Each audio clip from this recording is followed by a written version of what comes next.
Hi అండి. Welcome to food and living. Sankranti పిండి వంటలు అనంగానే మనకి ముందుగా గుర్తొచ్చేది అరిసెలు. ఈ అరిసెల్ని పర్ఫెక్ట్‌గా ఎలా ప్రిపేర్ చేసుకోవాలో చూద్దాం. దీనికోసం ముందుగా 2 కేజీల రేషన్ బియ్యం తీసుకొని శుభ్రంగా వాష్ చేసుకొని ఒక 24 గంటల పాటు నానబెట్టుకొని మిల్లులో ఆడించుకోవాలి. నెక్స్ట్ ఇప్పుడు కేజీన్నర బెల్లాన్ని తీసుకొని అందులో ఒక పావు గ్లాస్ మంచినీళ్లు పోసుకోవాలి. నెక్స్ట్ ఇప్పుడు ఆ గిన్నె తీసుకొని స్టవ్ మీద పెట్టుకొని బెల్లాన్ని కరిగించుకోవాలి. మధ్య మధ్యలో కలుపుకుంటూ బెల్లం కరిగేంత వరకు స్టవ్ మీద ఉంచుకోవాలి. ఈలోపు మనం పట్టించుకున్న పిండిని జల్లించుకోవాలి. ఇలా మధ్య మధ్యలో అదిం పెట్టుకుంటా ఉంటే పిండి తడి ఆరకుండా ఉంటుంది. ఇలా మొత్తం పిండిని జల్లించుకొని గట్టిగా నొక్కి పెట్టుకోవాలి. ఈలోపు బెల్లం కరిగిపోయింది. బెల్లం కరిగిన తర్వాత ఒక స్ట్రైనర్ తీసుకొని ఆ పాకాన్ని మొత్తం వడగట్టుకోవాలి. బెల్లంలో ఏమైనా నలకలు ఉంటే ఇలా వడగట్టుకోవడం ద్వారా నలకలనేవి ఉండకుండా ఉంటాయి. నెక్స్ట్ ఇప్పుడు స్టవ్ మీద పాకాన్ని పెట్టుకొని పాకం వచ్చేంత వరకు మనం కలుపుకుంటూ ఉండాలి.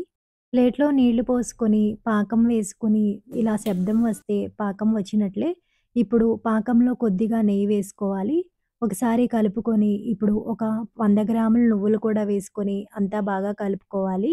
నెక్స్ట్ ఇప్పుడు స్టవ్ ఆఫ్ చేసేసుకొని, మనం ముందుగా జల్లించి పెట్టుకున్న తడి బియ్యపు పిండిని వేసుకుంటూ, కలుపుకుంటూ ఉండాలి. బియ్యపు పిండి మొత్తం ఒకేసారి వేసుకోకుండా, ఇలా కొద్ది కొద్దిగా వేసుకుంటూ, కలుపుకుంటూ, మళ్ళీ అవసరమైతే కొంచెం బియ్యపు పిండి వేసుకొని కలుపుకుంటూ ఉండాలి. పాకం అనేది గట్టిపడేంత వరకు మనం బియ్యపు పిండి వేసుకోవాలి. ఈ పాకం అనేది అరిసెల తెడ్డు నుంచి మొత్తం జారిపోకుండా ఇలా నిదానంగా పడితే గనక పర్ఫెక్ట్‌గా పాకం వచ్చినట్లే. ఇప్పుడు పైన కొద్దిగా ఆయిల్ కానీ, నెయ్యి కానీ వేసుకొని మూత పెట్టేసుకొని పక్కన పెట్టుకోవాలి. నెక్స్ట్ ఇప్పుడు అరిసెల పూత పిండి నుంచి కొద్దిగా ఒక గిన్నెలోకి సెపరేట్ చేసుకోవాలి. అంతా ఒకేసారి తీసేసుకుంటే చల్లారిపోతుంది. ఇలా పాలిథీన్ షీట్‌కి ఆయిల్ రాసుకొని ఉండల్లాగా చుట్టుకొని అరిసెల్లాగా ఒత్తుకోవాలి.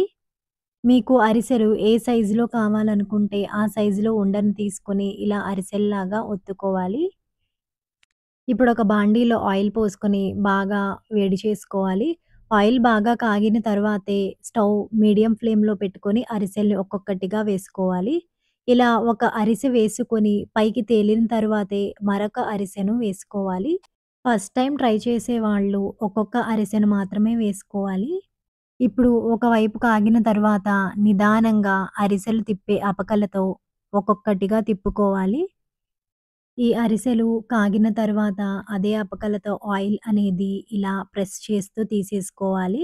ఇంకా ఆయిల్ కొంచెం ఎక్కువగా ఉంటే ఇలా అపక మీద పెట్టుకొని ప్రెస్ చేసుకుంటే ఎక్సెస్ ఆయిల్ అంతా పోతుంది.